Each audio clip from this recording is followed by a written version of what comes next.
আমাদের স্যার বলে গেছেন, আমরা কিন্তু আজকে অনেক কিছু জানবো যে শারীরিকভাবে এখানে অনেকেই ফিট আছে, তাই না? অনেকে আছে আলহামদুলিল্লাহ, কিন্তু এরাও কিন্তু অনেক সময় ফিল করছেন স্ট্রেসড, একটা অ্যাংজাইটি, একটা হচ্ছে কি আনসার্টেনিটি। এটাকে বলছে মানসিক অসুস্থতা।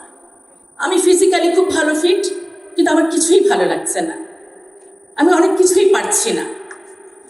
তাহলে আমরা কি ভুলে গেছি যে পানি এমন একজন কিন্তু হিমালয় পর্বত উঠে গিয়েছেন, তাহলে তার শক্তিটা কোথায় ছিল, শারীরিক নাকি মানসিক?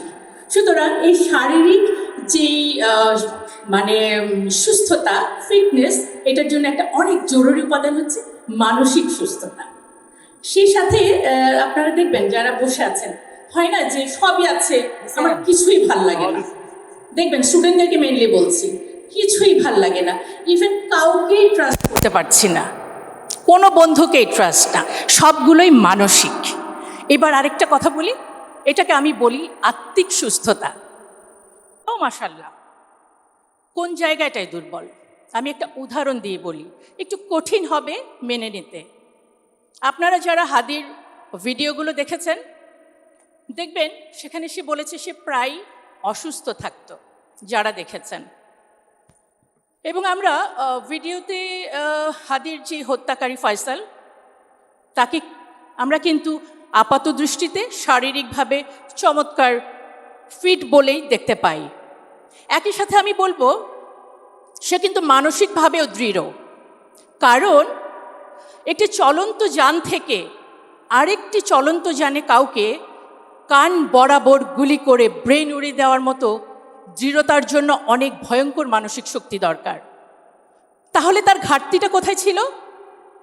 তার একটা অপরিশুদ্ধ অন্তর ছিল, একটি আমরা যেটাকে বলবো যে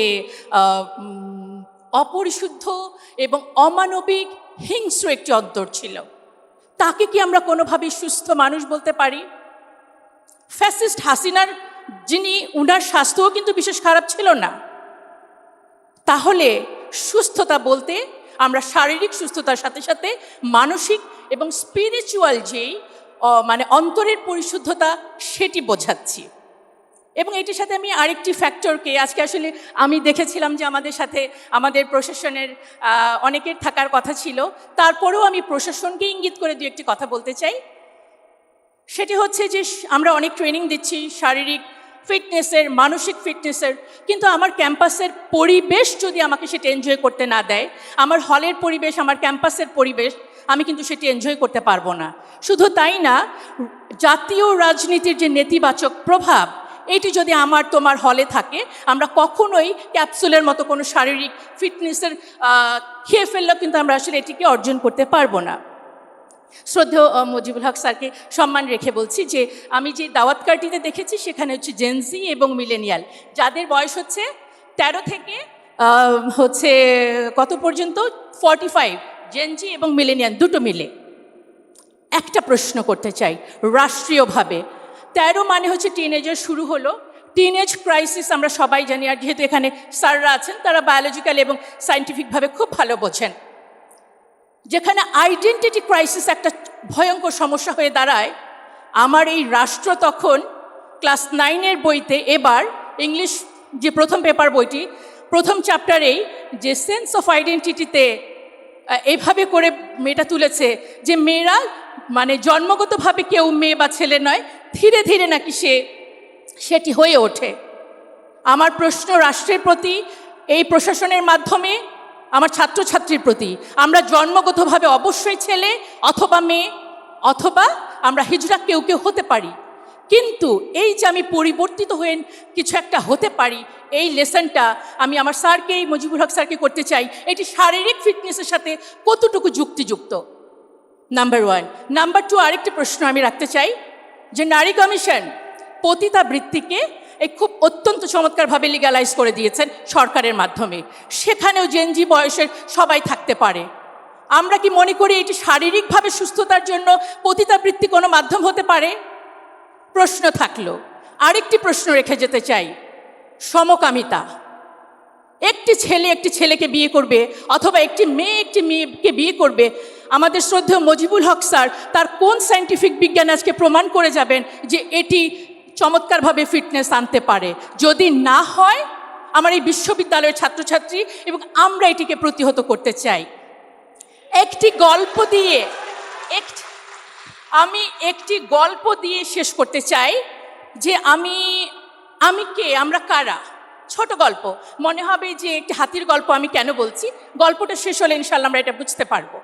আপনারা বন্য হাতি দেখেছেন যে সার্কাসে যখন হাতিটাকে নিয়ে আসা হয় সে কিন্তু খুব অনুগত থাকে, কিন্তু জঙ্গল থেকে তাকে যখন আনা হয় সে বিশাল হাতি, সে কিন্তু মারাত্মক। তাকে কিভাবে করে বশ মানানো হয় জানেন? আনার পরে তাকে লোহার একটি শিকল পায়ে বেঁধে দেওয়া হয়। হাতিটি ভীষণ বারবার ছোটার চেষ্টা করে এবং বারবারই কিন্তু রক্তাক্ত হয় তার পাটি। আবার সে ছোটার চেষ্টা করে, পাটি আবার রক্তাক্ত হয়। একটা সময় হাতি ভাবে আমি এখান থেকে কখনো বের হতে পারবো না। তার বিশ্বাস জন্মে যায় সে এখান থেকে কোনোদিন মুক্তি পাবে না। এবং সেই সার্কাসে সে তখন সবার কথা মতো খেলা দেখায়, বল এ পাশ থেকে ও পাশে নেয়। আপনারা সার্কাসের তাঁবুগুলো দেখেছেন, খুব পাতলা সেই তাঁবুর টানানো থাকে, পাতলা কিছু বাঁশ দিয়ে সেটি কিন্তু আটকানো থাকে।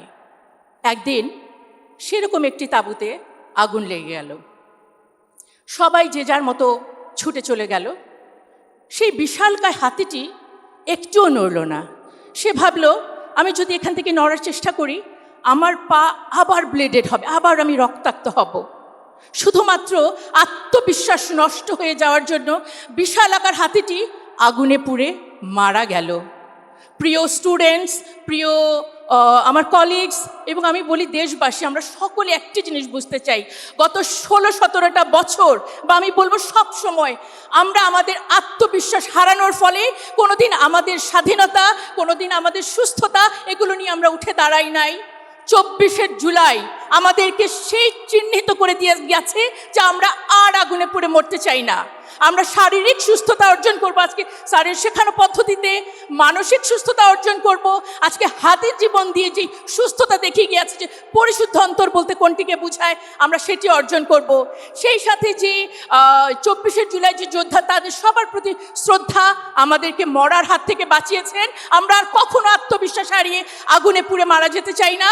আমি ডাকসুর প্রত্যেক সদস্যকে সম্মান জানাই, তারা আমাদেরকে নতুন করে উজ্জীবিত হতে শিখিয়েছেন। আমার প্রিয় স্টুডেন্টস, এটা ভাববেন না যে সাদিক, ফরহাদ বা জুমা এরা আলাদা কেউ। আপনারা প্রত্যেকে এক একজন সাদিক হতে পারেন, আপনাদের প্রত্যেকের মধ্যে সেই আইডেন্টিটি আছে, সেই শক্তিটা আছে, আমি বিশ্বাস করি। সুতরাং আজকে আমরা শারীরিক দক্ষতা অর্জনের পদ্ধতি শিখব, মানসিক স্থিরতা কীভাবে রাখতে হয় সেটা শিখব এবং অবশ্যই আমরা আমাদের এই নতুন শক্তিতে একটি নতুন বাংলাদেশ গড়ে তুলব। সবার জন্য অনেক শুভকামনা। আসসালামু আলাইকুম ওয়া রাহমাতুল্লাহি ওয়া বারাকাতুহু।